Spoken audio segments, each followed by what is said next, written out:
Hello বন্ধুরা, আমি কৌশিক আর আমার গার্ডেনিং চ্যানেলে আপনাদের স্বাগত জানাই। আপনাদের বাগানে কি এই ভ্যারাইটির জবা গাছ আছে? এই জবা গাছ থাকলে আপনাদের বাড়িতে কি ফুল আসছে না, প্রচুর পরিমাণে পাতা ঝরে যাচ্ছে, বা প্রচুর পরিমাণে পোকা লেগে যাচ্ছে, বা খাবার দিতে ভুল হচ্ছে, এরকম যদি সমস্যার সম্মুখীন হন, তাহলে আমার এই ভিডিওটা আপনাদের জন্য। এই ভিডিওটাতে আমি বলবো এই গাছের পরিচর্যার ব্যাপারে।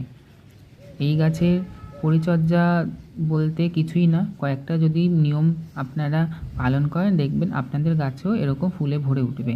আপনারা শর্টসে দেখেছেন একই দিনে আমার 9টা ফুল ফুটেছিল, ওটা আমার রিপোর্ট করার পর প্রচুর পরিমাণে ফুল এসেছিল। আর এই জবা গাছ এক প্রচুর পরিমাণে রুট বল হয়, তো রুট বন্ড হওয়ার ফলে গাছ মানে ফুল দেয় না, আর তার ফলে কি গাছ মরেও যেতে পারে। তো এই গাছকে সবসময় রিপোর্ট করতে প্রয়োজন। আর এই গাছকে রিপোর্ট করার পর আপনারা ফাঙ্গিসাইড আর এপসাম সল্টওয়ালা জল 15 দিনে দেবেন, ছায়াযুক্ত স্থানে রাখবেন, এটাই হলো তার পরিচর্যা।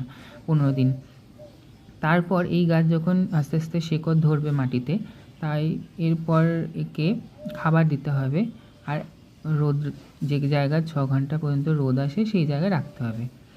আর এই গাছ একমাত্র পটাশ সমৃদ্ধ খাবারই পছন্দ করে, যেরকম রাসায়নিক পটাশ, খোল পচা জল, কলার খোসা ভেজানো জল, আমার যেরকম কমলা লেবু খোসা ভেজানো জল আছে সেই জলও আমি দিই জলের মধ্যে, 1 লিটার জলে হাফ গ্লাস।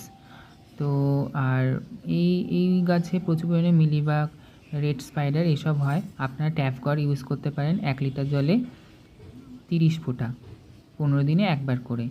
আর এই গাছ এমন জায়গায় রাখবেন যে জায়গায় 6 ঘন্টা রোদ আসে সেই জায়গায়। আজকের জন্য এইটুকুই।